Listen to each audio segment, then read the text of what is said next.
sa itlog ng tao, ng lalaki.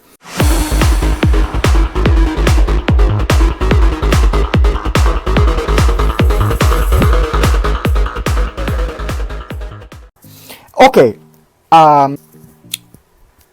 even the medical community, even the scientists, even the layman's people, tayong lahat, we are all baffled.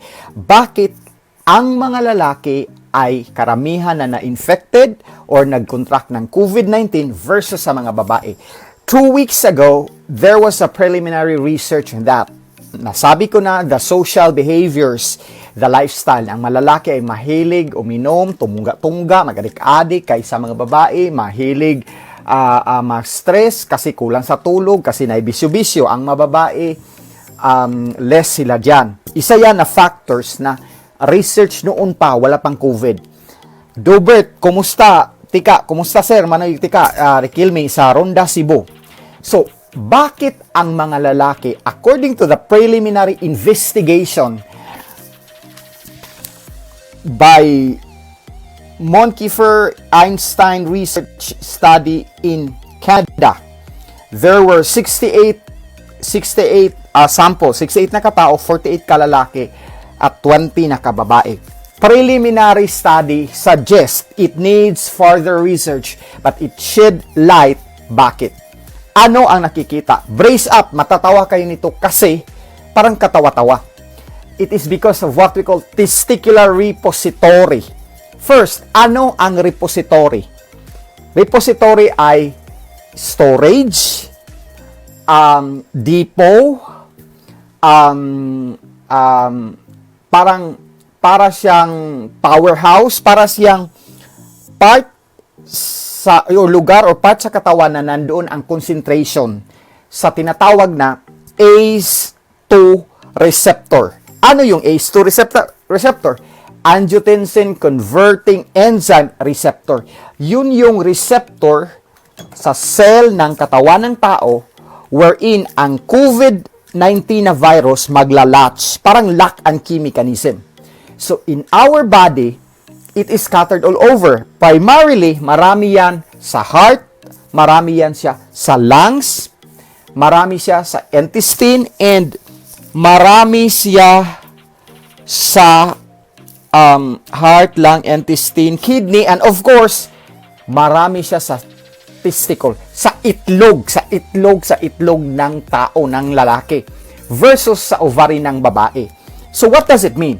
The more there is a repository or concentration of the ACE2 receptor, yung parang lock and key ba?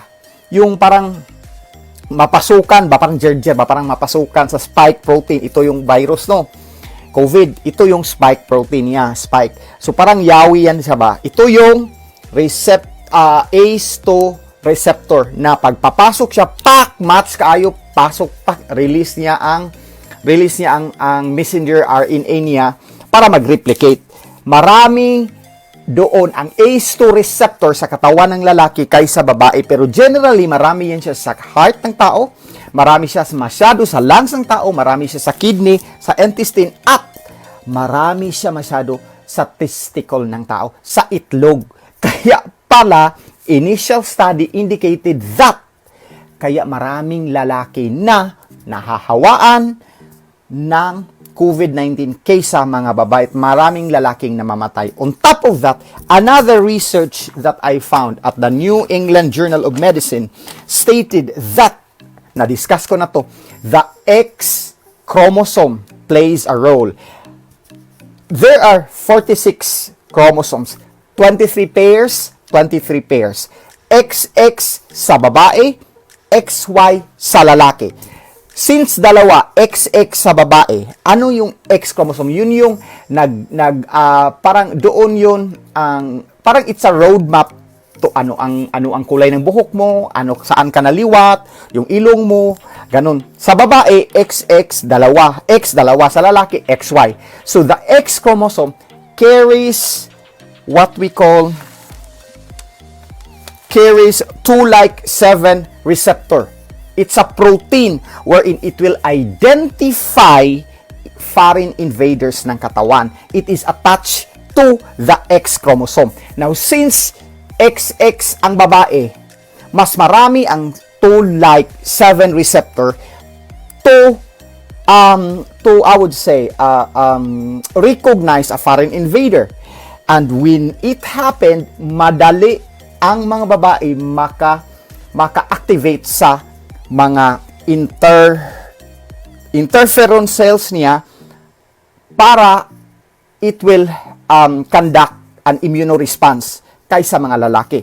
And another one also is the hormonal. The estrogen hormone sa babae versus the testosterone hormone sa lalaki. Now, the beta cells, the killer T cells, the natural T cells natin are mediated hormonally.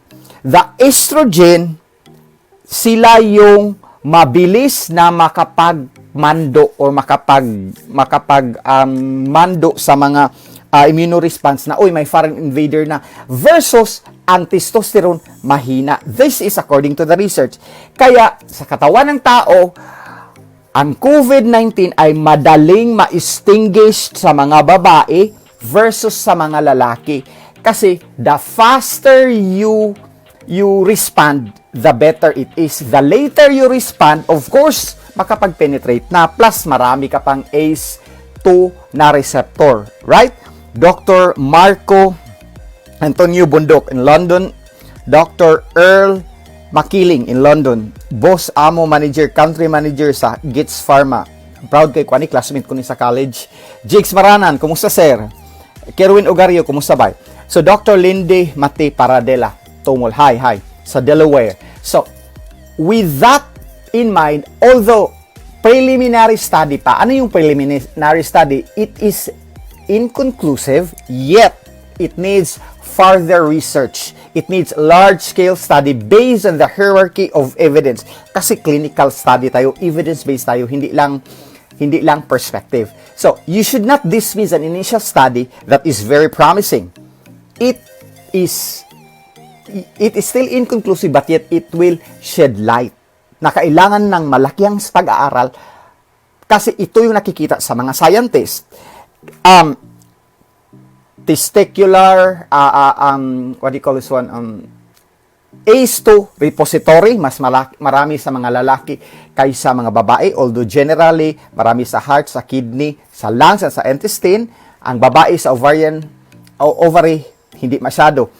Dahil din sa X chromosome ng babae na merong toll-like 7 receptor na makapag-fast siya na makapag-recognize sa invader. Ang mga lalaki sa Y, isa lang ang X chromosome niya. Sa estrogen ng babae na makapagmando or because the estrogen will be the one to regulate, partly nag-regulate siya sa mga natural killer T cells na magmando na, mayroon ng invader. So, regulated siya hormonally. Plus, the social behaviors ng mga lalaki na bisyo-bisyo, tagay, tungga, pamurika, tadik-adik, tantanan, agitan ng tao, natural na, agi na, pero ayaw nang ang bisyo. So, ang mababae, less, plus, matigas ang ulo ng mga lalaki na sabihan, stay at home, pasok. Hindi, kasi pilosopo. Isa yan, these are the hypothesis na kailangan ng matinding pagsusuri. Preliminary study. And it made sense. Ako I am far from being an expert. I am far from being an immunologist. I am far from being an epidemiologist. And I am not a medical doctor. I am a physiotherapist studying medical research. Okay?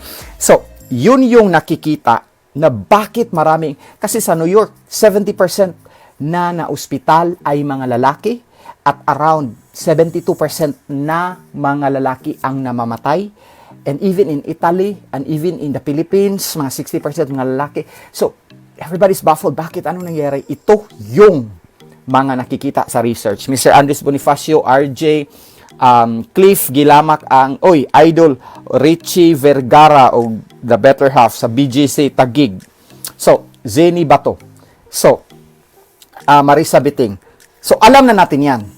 Those were unmodifiable risk factor. Ano yung unmodifiable? Hindi mo na yan ma-change kasi ang lalaki XY chromosome na. Hindi mo na yan ma-change kasi ang lalaki testosterone naturally ang hormone niya. Hindi mo na yan ma-change kasi ang lalaki may itlog na. So those were unmodifiable risk factor. Alam mo na, what can you do? You change your behavior because there is a modifiable risk factor. Dr. Charisha to in Dubai. Ano yun? Change your lifestyle. Ano yun? Kung nagsige pag sigarilyo, undangi na. Kung di ka gustong ma-rest in peace. Sige kapag adik-adik, undangi na. Sige pag tagay-tagay, undangi na. Sige pag pamurikat, undangi na. So change your behavior, change your lifestyle. Because you will gonna decrease your risk of contracting COVID, and if you contracted, you decrease your risk of death significantly by 50%. Right?